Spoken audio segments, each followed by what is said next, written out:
بسم اللہ الرحمن الرحیم۔ آج ہمارا جو سبق ہے صلاۃ العیدین، عید کی جمع ہے عیدان، تثنیہ اس کا ہے عیدان اور جمع آتا ہے اعیاد۔ تو عید سے متعلق چونکہ نماز ہے اور دونوں عیدوں سے متعلق، اس لیے لفظ یہاں لکھا ہے صلاۃ العیدین، یعنی عیدین کی نماز، دو عیدوں کی نماز۔ العید مشتق من العود، لفظ عید یہ مشتق ہے، نکلا ہے عود سے، یعنی اس کا روٹ ورڈ جو ہے عود، اور عود کے معنی ہے لوٹ کر کے آنا۔ وذالک اما لتکررہ کل عام، یہ جو معنی اس کے ہیں، اما لتکررہ کل عام، یا تو اس وجہ سے ہے، تکرر کے معنی ہے بار بار آنا، کہ یہ بار بار آتی ہے کل عام، ہر سال، یعنی ایسا نہیں ہے کہ صرف کسی سال عید ہے پھر کئی سال نہیں ہے، بلکہ ہر سال آتی ہے۔ او لعود السرور بعودہ، یا یہ کہ خوشی اور مسرت لوٹ آتی ہے اس کے لوٹ آنے سے۔ وسمی عیدن، اور پھر اس کا نام عید رکھا گیا، لأن اللہ تبارک و تعالی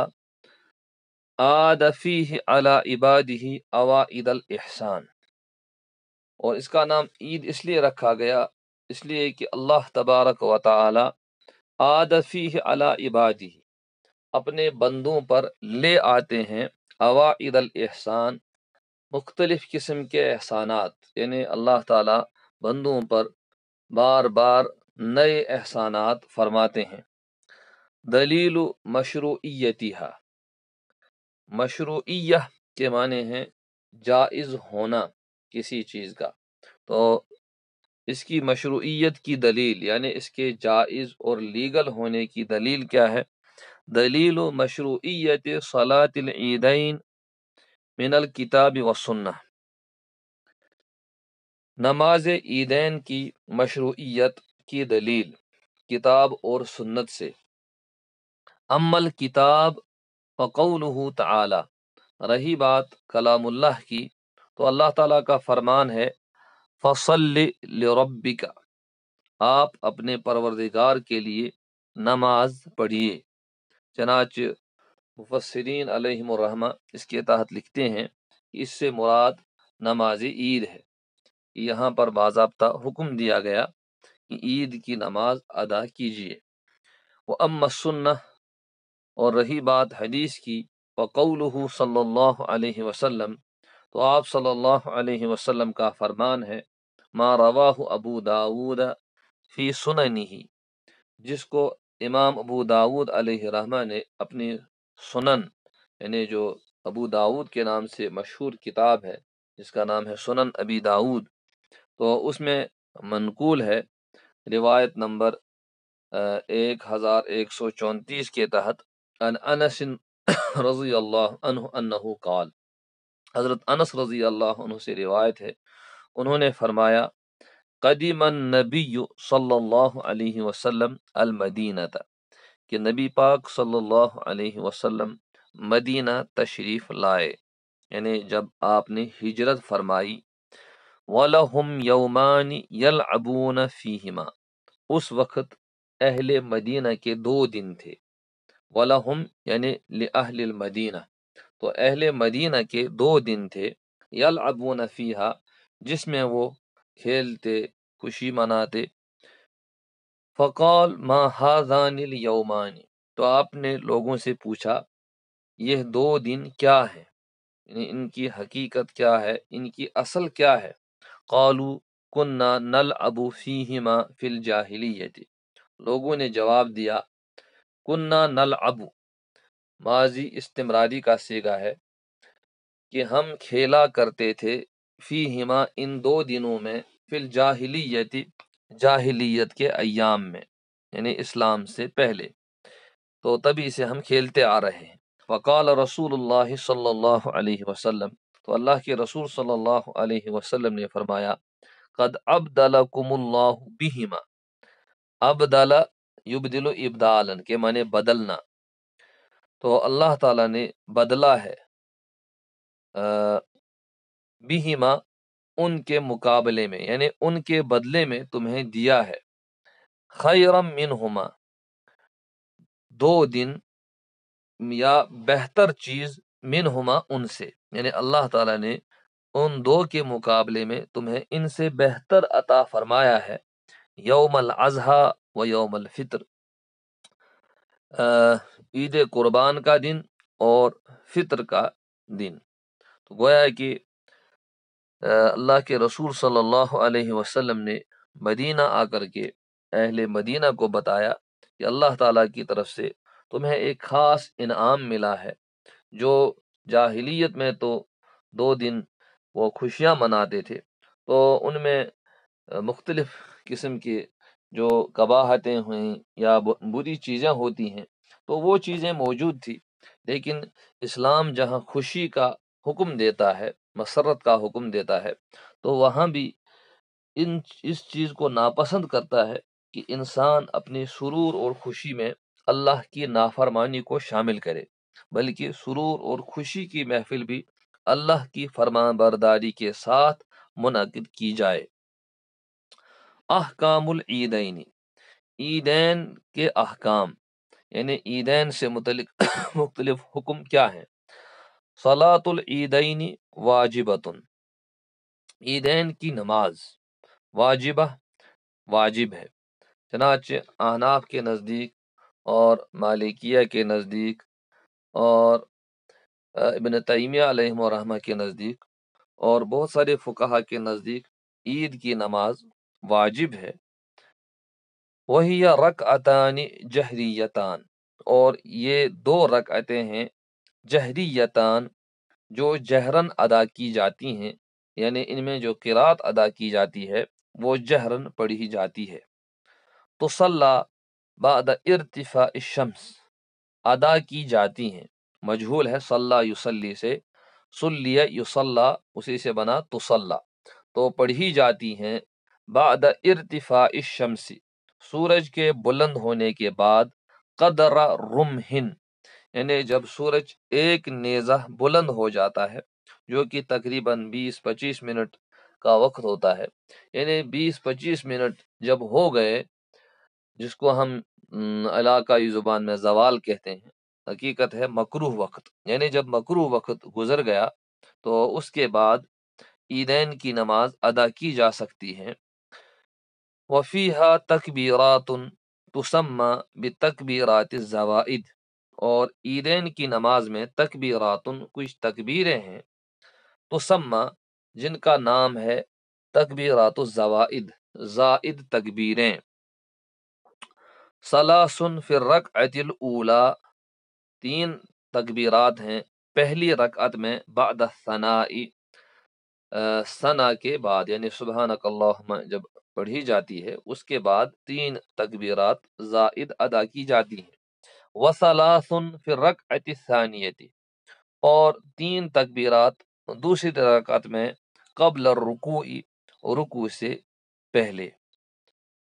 تو یہ جو تکبیرات ہیں احناف کے نزدیک 6 زائد تکبیریں ہیں، جبکہ دوسرے فقہا کے نزدیک پہلی رکعت میں 7 اور دوسری رکعت میں 5 زائد تکبیرات ہیں۔ تو کبھی ایسا ہوتا ہے کہ انسان کسی ایسی جگہ نماز ادا کرتا ہے جہاں امام شافعی ہو یا حنبلی ہو، یعنی جو زائد تکبیریں 3 سے زائد ادا کرتے ہیں، تو ان کی ابتدا میں جب آدمی نماز پڑھے تو ان زائد تکبیرات کو ادا کرنے کی گنجائش ہے، یعنی جہاں تک حدیث میں تکبیرات وارد ہوئی ہیں اتنی تکبیراتوں کی ابتدا جائز ہے، اس سے زیادہ جائز نہیں ہے۔ وَتُلْقَى الْخُطْبَةُ بَعْدَ الصَّلَاةِ، اور خطبہ پڑھا جاتا ہے نماز کے بعد، یعنی جس طرح جمعہ میں پہلے خطبہ ہوتا ہے پھر نماز ہوتی ہے، اس طرح کا معاملہ عید کے دن نہیں ہے، بلکہ عید کے دن پہلے 2 رکعت نماز ادا کی جاتی ہے، اس کے بعد خطبہ دیا جاتا ہے۔ تو یہ عید سے متعلق موٹے موٹے احکام تھے۔ الا من تجب صلاۃ العیدین، تجب مانے واجب ہونا، الا من کس پر، عیدین کی نماز کس پر واجب ہے۔ لا تجب صلاۃ العیدین، واجب نہیں ہے عیدین کی نماز، الا علی الذی تجب علیہ الجمعۃ، مگر اس شخص پر جس پر جمعہ واجب ہے، یعنی جو شرائط جمعے کے ذیل میں آئے کہ جس شخص کے لیے جمعہ فرض ہے اسی کے لیے عید کی نماز واجب ہے۔ فتجب صلاۃ العیدین، چنانچہ واجب ہے عیدین کی نماز، علی الرجل صحیح الحر المقیم البصیر، اس مرد پر جو ٹھیک ٹھاک ہو یعنی بیمار نہ ہو، آزاد ہو یعنی غلام نہ ہو، مقیم یعنی مسافر نہ ہو، بصیر یعنی بینا ہو، نابینا نہ ہو، المأمون اسی طریقے سے امن کے ساتھ ہو، یعنی اس کو کسی دشمن کا خوف نہ ہو، کوئی اس طرح کا عذر نہ ہو جو عذر اس سے عیدگاہ تک یا مسجد تک آنے نہ دے، تو ایسا عذر اس کے ساتھ متعلق نہ ہو۔ اذا کان قادرا علی المشی، جب کہ وہ چلنے پر قادر ہو، یعنی یہ بنیادی شرائط ہیں اس میں کہ کس شخص پر عید کی نماز واجب ہے۔ ولا تجب صلاۃ العیدین، لہذا واجب نہیں ہے عید کی نماز، علی المرأۃ والمریض والرقیق والمسافر والاعمى والخائف، عورت پر، مریض پر، رقیق یعنی غلام پر، مسافر حالت سفر میں ہو، والاعمى نابینا، والخائف اور جو کسی وجہ سے خوف زدہ ہو، چاہے گھر کے باہر کوئی جانور ہو یا اس طرح کی صورتحال ہو جس کی وجہ سے وہ گھر سے نہیں نکل سکتا ہے، تو یہ آزار جب اس کے ساتھ ہوں تو اس پر عید کی نماز واجب نہیں ہے۔ وَقَضَى لا تجب صلاۃ العیدین، اسی طریقے سے واجب نہیں ہے نماز عید، علی الذی لا یقدر علی المشی، اس شخص پر جو چل نہیں سکتا، مشی کے معنی چلنا، لا یقدر قادر نہیں ہے، جو شخص چلنے پر قادر نہیں ہے تو اس پر بھی عید کی نماز واجب نہیں ہے، کیونکہ وہ معذور ہے، لہذا اس کے سلسلے میں چھوٹ ہے۔ تو یہ جو حضرات جن کو چھوٹ ہے، اگر انہوں نے عید کی نماز پڑھ لی تو کیا ہوگا؟ تو ان کی نماز صحیح ہوگی، یعنی ان کی طرف سے نماز ادا ہو جائے گی، لیکن فی نفسی ہی ان سے مطالبہ نہیں ہے۔ الذی لا تجب علیہ صلاۃ العیدین، جس پر واجب نہیں ہے عید کی نماز، اذا صلاھا، اگر وہ نماز کو پڑھے، عید کی نماز کو پڑھے، مع الناس لوگوں کے ساتھ، جازت صلاتہ، تو اس کی نماز صحیح ہو گئی۔ شروط صحت صلاۃ العیدین، ایک ذیلی عنوان اس میں ہے کہ عیدین کی نماز کی صحت کے کیا شرائط ہیں، یعنی کہاں کس صورتحال میں عید کی نماز ادا کی جائے گی اور کہاں پر کس صورتحال میں عید کی نماز صحیح ہوگی۔ لا تصح صلاۃ العیدین، چنانچہ عید کی نماز صحیح نہیں ہوگی، الا اذا اجتمعت الشروط الآتیہ، مگر جب کہ ذیل کی شرائط پائی جائیں، موجود ہوں ایک ساتھ۔ الاول المصر و فناؤہ، شہر اور اس کے متعلقات، یعنی جو جمعے کے شرائط ہیں جن میں احناف کے نزدیک مصر اور اس سے متعلق جو علاقے ہیں وہ ہونے ضروری ہیں، تو یہاں بھی وہی شرط ہے۔ الثانی السلطان و نائبہ، دوسری شرط ہے سلطان یا اس کے نائب کا پایا جانا، چنانچہ آج کے ادوار میں یہ صورتحال ہے ہی نہیں کہ کہیں سلطان یا اس کا نائب اور اس طرح کے احوال ہوں، تو اس وجہ سے اس بات کی اجازت دی گئی ہے کہ عید اور جمعہ وغیرہ ان میں سلطان اور ان کے نائب وغیرہ کے بغیر مسلمانوں کی ذمہ داری ہے کہ وہ اپنے قاضی مقرر کریں اور اسی طریقے سے وہ اپنے مسائل شرعی عدالتوں میں دارالقضاء اور دارالافتاء سے حل کرائیں، اور اسی طریقے سے عید اور جمعے کے لیے اپنے امام مقرر کریں۔ الثالث الاذن العام، تیسری بات ہے عام اجازت، یعنی جس طرح جمعے کے لیے اذن عام ہے، ایسا نہیں کہ کہیں عید کی نماز پڑھنے لگے لیکن دروازہ بند رکھا، بلکہ اذن عام ہو عید کی نماز کے لیے، اللہ یہ کہ سیکیورٹی زون ہو، اس طرح کی کوئی جگہ ہو تو وہاں پھر مجبوری بنتی ہے، وہاں الگ معاملہ ہے۔ الرابع الجماعہ، چوتھی شرط ہے جماعت، یعنی جماعت کے بغیر عید کی نماز ادا نہیں ہوگی، تنہا آدمی عید کی نماز نہیں پڑھ سکتا۔ وتنعقد الجماعت، اور جماعت کے لیے یہاں جو افراد ہیں وہ کم سے کم کتنے ہوں؟ وتنعقد الجماعت فی صلاۃ العیدین بالواحد مع الامام، چنانچہ عید کے سلسلے میں، عید کی نماز کے سلسلے میں جماعت منعقد ہو جاتی ہے بالواحد مع الامام، امام کے ساتھ ایک اور شخص سے، یعنی امام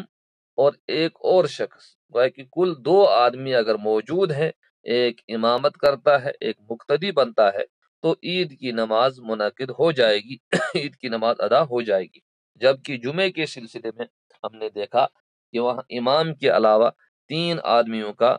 موجود ہونا ضروری ہے۔ الخامس الوقت، پانچویں بات ہے وقت کا ہونا،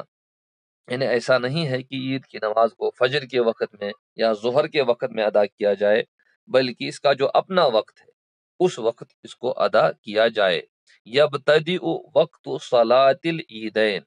یبتدئ معنی شروع ہونا، شروع ہوتا ہے عیدین کی نماز کا وقت اذا ارتفعت الشمس قدر رمح، جب سورج بلند ہو جائے ایک نیزے کے برابر، یعنی جب مکروہ وقت گزر جائے تو اس کے بعد عیدین کی نماز کا وقت شروع ہوتا ہے۔ وینتہی بزوال الشمس، اور ختم ہوتا ہے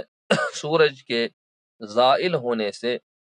زائل ہونے کا مطلب ہے جو ظہر کا وقت جو شروع ہوتا ہے تو ظہر کے وقت شروع ہونے تک اس کا وقت رہتا ہے، یعنی اس دوران کبھی بھی عید کی نماز ادا کی جا سکتی ہے۔ البتہ مستحب یہی ہے کہ عید کی نماز کو اول وقت میں صبح جو مکروہ وقت ختم ہو جائے اس کے بعد اس کو ادا کرنے کی فکر کی جائے۔ تصح صلاۃ العیدین بدون الخطبۃ، عیدین کی نماز صحیح ہو جاتی ہے بغیر خطبے کے بھی، یعنی اگر کہیں خطبہ نہیں ادا کیا گیا تو عیدین کی نماز فی نفسی ہی ادا ہو گئی، لیکن یکرہ ذالک، لیکن ایسا کرنا مکروہ ہے، یعنی ایسا نہیں کرنا چاہیے۔ اسی طرح تصح صلاۃ العیدین،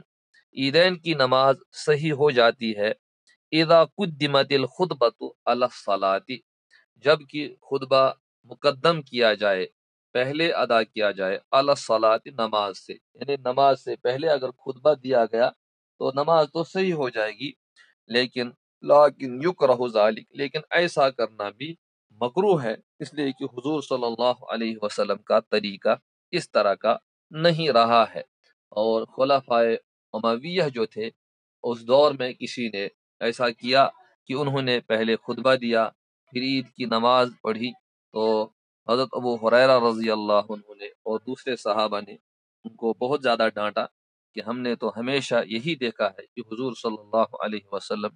پہلے عید کی نماز پڑھاتے تھے اس کے بعد خطبہ دیا کرتے تھے، لہٰذا جو صحیح طریقہ ہے وہ یہی ہے کہ خطبہ بعد میں دیا جائے اور عید کی نماز پہلے ادا کی جائے۔